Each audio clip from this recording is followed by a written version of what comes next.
Hubo una época en que los fanáticos del fútbol no entraban a Twitter, ni abrían YouTube, ni esperaban el video de TCT o ESPN para informarse. No, abrían una revista y en esas páginas brillantes a color estaba todo el mundo del fútbol. Era un ritual.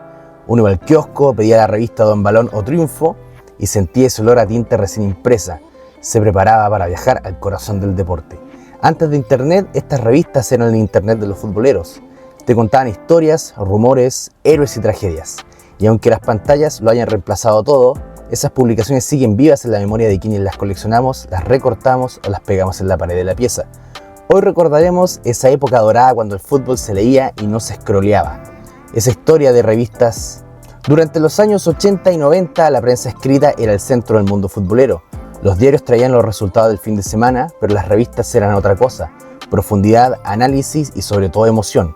No había redes sociales, no existían foros y los debates se daban en el recreo o en la mesa del domingo. Por eso cada edición era esperada con ansias. Las revistas deportivas eran la forma de coleccionar fútbol. Recortes, pósters, crónicas estadísticas, entrevistas, que eran el equivalente a un canal de YouTube, a un podcast o a una cuenta de Instagram. Todo en papel. En Chile los kioscos se llenaban de nombres legendarios: Triunfo, Don Balón, Minuto 90, Estadio y Deporte Total. Pero dos lograron quedar grabados en la memoria colectiva: Triunfo y Don Balón. En 1984, bajo la editorial Copesa, nace la revista Triunfo, un proyecto que quería elevar el periodismo deportivo chileno a otro nivel. Mientras otros medios se enfocaban en la farándula o en lo superficial, Triunfo apostó por un estilo más serio y analítico. No se trataba de mostrar goles, se trataba de entender el juego. Sus reportajes tenían profundidad, contexto político, social y cultural. Podían leer sobre un partido de La Roja, pero también sobre los sacrificios de un atleta chileno que entrenaba en condiciones precarias. El equipo de periodistas incluía nombres que después serían íconos. Además de Triunfo, no se limitaba al fútbol. También cubría boxeo, automovilismo, básquetbol y el deporte olímpico chileno. Si querías leer una revista que tratara el deporte con respeto e investigación y también estilo, Triunfo era la mejor opción. Pero más allá del contenido, Triunfo representaba algo importante. Una época en que el periodismo deportivo se hacía con tiempo, paciencia y compasión. Y aunque no tenía el glamour de la televisión, Triunfo se ganó el respeto del público y durante años fue la voz más seria del deporte chileno en papel. Si Triunfo representaba la cabeza, Don Balón era el corazón. Una revista con alma futbolera, nacida en España en 1975, llegó a Chile en los años 90 y aquí encontró terreno fértil. El país vivía con pasión el fútbol como nunca. Colo-Colo campeón de la Copa Libertadores, la selección volviendo a los mundiales, los cracks chilenos triunfando en Europa. Ese contexto, Don Balón fue una revolución. Sus portadas eran verdaderas obras de arte, fotografías espectaculares, títulos potentes y ese estilo europeo que la hacía distinta a todo lo que se publicaba en Chile. Cada número era una joya, crónicas sobre el campeonato nacional, perfiles de figuras internacionales, historias humanas, hasta tácticas explicadas con diagramas y claro, también los pósters. Impresos en papel brillante gigantes con ídolos como Iván Zamorano, Marcelo Salas, Elías Figueroas o también figuras nacientes en aquel entonces como Ronaldo Nazario. Muchos crecimos con esos pósters pegados a la pared junto al calendario de La Roja. Uno esperaba toda la semana el número nuevo.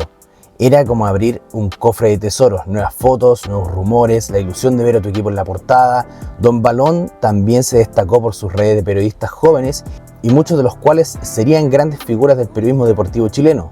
Con ellos, la revista Triunfo se convirtió en una escuela de periodismo y una ventana al mundo del fútbol internacional, donde la época donde la Champions o la Liga Española era un lujo reservado para pocos. Pero como todo lo bueno, la época dorada tenía fecha de vencimiento. A comienzos de los años 2000, Internet cambió las reglas. La información se volvió inmediata, gratuita y accesible. Ya no había que esperar una semana para saber los resultados o leer una revista. Los fanáticos se fueron a los sitios web, a los blogs y luego a las redes sociales. Y las revistas empezaron a desaparecer de los kioscos. Primero fue Triunfo, que no logró adaptarse a los nuevos tiempos, y después Don Balón Chile cerró su última edición. Fue el final de una era. El fútbol se volvió instantáneo, perdió algo en el camino, perdió esa espera, ese sabor a descubrimiento, esa emoción de leer algo que no habías visto en ninguna otra parte. Los últimos Don Balón aún circulaban en kioscos como fantasmas de una época que se negaba a morir, y para muchos verlas desaparecer fue como cerrar el estadio de la infancia. Hoy las revistas deportivas son reliquias, pero su influencia sigue viva. Periodistas actuales reconocen que crecieron leyendo Triunfo o Don Balón.